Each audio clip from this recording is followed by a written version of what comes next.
So to assess for a Flexor Carpi Radialis strain, in conjunction with the manual muscle test information you get, you can begin with ruling out fractures to make sure you're on the right track. So you can use a vibration test. So that's basically going to be patient seated or standing. You want their elbow flexed to 90.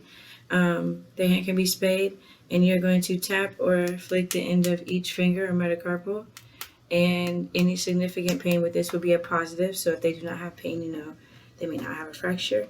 The second test, you can use the compression test. So elbow flexed again, 90. You want their metacarpals flexed to 90 as well. And you will apply axial load through the metacarpal.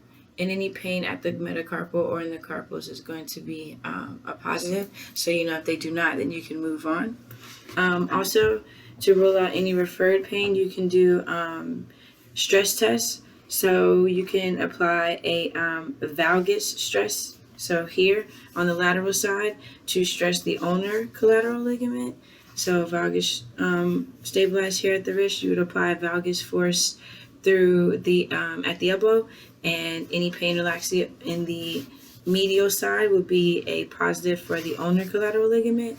And if they don't have any pain there, then you said you're on the right track.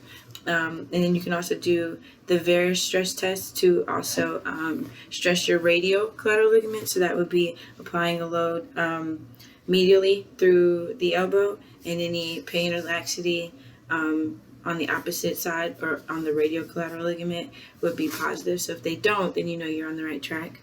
And also to test for the Flexor Carpi Radialis tendon, you can have the patient seated with their wrist. You want their elbow flexed on. You want their wrist off the table or off the chair, whatever you're using. You want them extended and ulnar deviated. And then you are going to ask the patient to flex and radial deviate, and as you apply resistance. So they start in ulnar deviation and extension, and they are going to flex and radial deviate while you apply a resistance.